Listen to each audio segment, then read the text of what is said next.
I'm Peter Steinberger. I teach political science at Reed. I've been at Reed for a while, like since 1977. That's what, 43, 44 years? I think I'm the oldest member of the Reed faculty. Anyway, let me just say a few words about political science department, and then I'll turn it over to Kristin. I just want to say three things. First of all, Reed has the finest undergraduate political science department in the United States. There are many people who would dispute that, and the hell with them. They're wrong. We are, if we're not the best, we're pretty close to it. But I want to say three things about that. First of all, on paper, we are distinctively strong, and that is to say, political scientists at Reed, for no particular reason, happen to be working almost to a person on hot button issues of the moment. So Tamara Metz, my colleague in political theory, has written what is close to the standard book on the disestablishment of marriage. She thinks that the state should have no role in marriage and that kind of thing, and widely cited, very controversial. That's what she works on. Paul Gronke, my colleague, is without any question America's leading expert on early voting. And if that's not a hot issue today, I'm not sure what is. Mariela Dabi, our comparativist, she works on clientelism in South American, Latin American politics. And her Cambridge University book is, again, widely cited, very important book. Alex Montgomery works on nuclear non-proliferation, another hot button issue, no pun intended. And spent a couple years ago, spent a year at the Pentagon writing what is now probably the leading white paper in the Defense Department on nuclear nonproliferation. Chris Koski, my colleague in policy studies, is one of the leading figures in what's called punctuated equilibrium theory in public policy. So those are my colleagues. The only one left out is me, and I work on nothing particularly important. I work on non-hot button issues, just boring political theory issues. So I'm the laggard of the department, but it's a very strong department on paper. We don't teach our students what to think. We teach our students how to think. The focus is on what it means to think like a political scientist. By the way, that means two things. Either a political scientist engaged in cause and effect analysis of what people do in the real world, or political theorists, which is what I do, which is the interpretation of ideas, of texts and concepts and so on. But again, the focus is not on indoctrination. The focus is not on telling you what you should believe and what you shouldn't believe. The focus is on how to do analysis. Peter, as always, a very hard act to follow. I'm Kristin Scheible. It's great to see so many faces and nameplates after a long Zooming year. I'm in the religion department, and probably all of you are trying to find the button to disconnect, thinking, I don't want to study religion. I too didn't want to study religion when I went to college, but I found it to be a really great interpretive location. From a very interdisciplinary place, we can look at political science, we can look at history, we can look at art, we can look at psychology. We take a lot of different disciplines under our giant umbrella. The other thing that drew me into the study of religion academically is the fact that this is a field, it's a relatively recent field that is very self-conscious of the colonial sort of implications of the study of others. And so our department is very strong in terms of situating ourselves amongst the different disciplines, amongst the different humanities disciplines. And so it's a really great place to land, to ask some really important questions and to spend some time. In my department, we have currently 5 people. Kambiz Ghana Basiri is our Islamicist, and he's at work on several different projects. He's written basically the book on Islam in America that is used kind of everywhere. My colleague Mike Fote works on ascesis, which is a fancy way of saying asceticism and contemplative traditions, specifically Russian Orthodox Christianity, but he also teaches a lot of sort of contemporary religion classes. A colleague of mine just retired, and in his stead, we have a visitor this coming year we're really excited about, Tobias, who teaches Chinese religions, and he's going to teach an awesome class on anime. So those of you who are interested in manga and anime and sort of religious dimensions of Japanese, Shinto, and Buddhist interstices, that would be a really cool class. And finally, Steve Wasserstrom, he's a heavy-hitting theorist, and he teaches Jewish studies and all sorts of classes. I'll be teaching a method and theory seminar on top of my own field, which is Buddhism and Hinduism. I'm the professor of South Asian studies. I'm a Sanskritist and a Pali scholar by training. So that's our department. And really quickly, just the shape. you don't have to be a major in religion. It's a great place to chalk up your distribution requirements, like I said, from a very interstitial zone, from sort of like a place that uses all these different disciplines. But if you should decide, we have the fewest requirements, I think, because divisionally we're kind of strange. We don't have divisional requirements. So it is a place, if you are the type of student who thinks you might double major or thinks you think you might major in something later after you sample what there is to offer at Reed, be in conversation, because we often get students who find their way in. And I'm just going to take one more second, Peter, because this is where we connect. Peter's right here, so on my screen. Yes, we connect because we recently developed one of these collaborative majors, which is religion and political science. And this has been getting more and more interest in the last couple of years. We have some supreme students going through on this particular track. And it really connects with my personal work. I write on Sri Lankan ethno-violence and sort of interpretations of a 5th century text. And I teach a class on nationalisms. So I'm really eager to foster this baby major as we grow it. Right, Peter? Yes, absolutely. We do two kinds of things in political science. We do political science, which is causal analysis, in which we explain why people do the things they do in politics. Political science is very much like religion, actually. We are both subject matter rather than, what I want to say, method-driven disciplines. In other words, most political scientists are really historians who do politics, or economists who do politics, or sociologists who do politics, or psychologists who do politics, or people like me, philosophers who do politics. Okay? And that breaks down into two categories: those who study cause and effect, and those who interpret meaningful text. Can you talk about research in poli-sci, what kind of research students are getting involved in, and whether any research takes place abroad?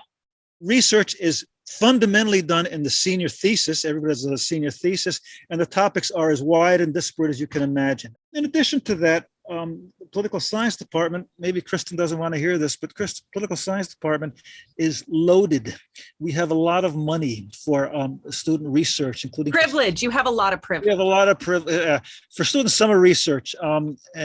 So I am working with 3 research assistants now, pretty spectacular students. I'm working on my stuff, which happens to be political theory stuff, but they're all over the place. So the opportunities are pretty enormous in political science for research at Reed College. And we have no money. I mean, religion, really, we're the poor child, but we get a lot of grants and we send a lot of students to graduate school. So just in terms of, ticking the box in terms of the quality of education, you can't go wrong. And you know what I mean? You can study the same types of question from either of our departments. A couple students are curious about the sort of structure of the majors. What classes are required? Is it a rigid sort of progression, or is it more kind of sampling? How are your majors structured? In poli-sci, it's a quasi-rigid structure. You have to take 3 200-level poli-sci courses. We offer 6 of them, and you have to take 3 of them in order to graduate. Many of our upper division courses have 200-level courses as a prerequisite. So there's your structure, but some of them don't. Mine don't, for example. So it's somewhat structured, but rather loosely so. We do, however, require within the department, we have a breadth requirement. You have to take courses in several different areas of political science in order to get the degree. We also have a junior seminar, spring semester of the junior year, and there you really put things together and learn how to do serious on-the-ground research in preparation for the senior thesis. So when you hit the senior thesis year, you should be hitting the ground running. We all have a very similar structure. It's kind of a funnel to a pivot point. There's a point where independent research takes over and this higher level takes over. So we do the same thing. We have 2 100-level introductions to different religious traditions. So you could take an intro Islam, you could take my South Asian Buddhism. Then we have religion 201, which is methods and theories. So in spite of the fact that, Peter, you said that we're not really methods based, I'd agree with that. We're not focused in the way we're structured here. I do South Asia and I have my own methods, but they're not the only methods. We do have a theories and methods seminar that students have to go through. Then we do 4 units in at least two different religious traditions. So you get a sense of our different practices in the department. 3 of them have to be at the 300 level, which are really seminars. All Reed classes are conferences, but at the 300 level, you're in a really tight group. It's usually a pretty small class, focused, trained on one topic, one theme. And then we also have a junior seminar similar to political science. And then, of course, the senior thesis at the end. We also have something, and I don't know if, Peter, did you mention the qual? Did you mention qualling? That's what you're going to do. Okay. Apparently.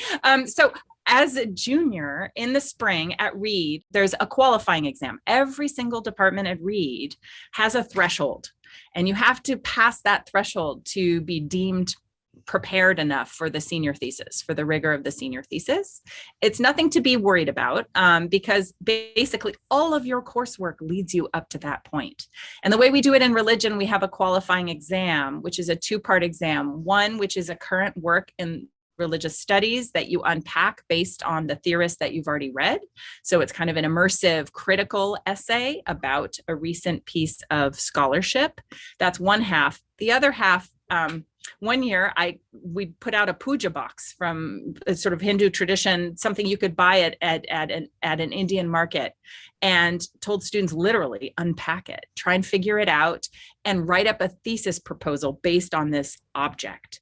We give students a menu of articles from the recent literature in political science. And it's quite a substantial menu, and the menu is designed to touch base with every one of the courses they will have taken. So we look at all of our juniors, what courses have they taken? And for each course, we find an article that was not assigned in the course, but is germane to that. They have to write critical essays on 2 of the articles, and the articles have to be from 2 different fields in political science. And these are about 2,000 word essays, and we all read them and we critically evaluate them. I don't know how it is in religion. In political science, the junior qual is a flunkable examination. Almost nobody ever flunks, but it's flunkable, and it happens occasionally. More often, we might ask students to rewrite portions of the qual, but it's basically diagnostic. We read it and we try to see what the strengths and weaknesses are, to what extent the students have retained the material of political science, to what extent can they bring things together.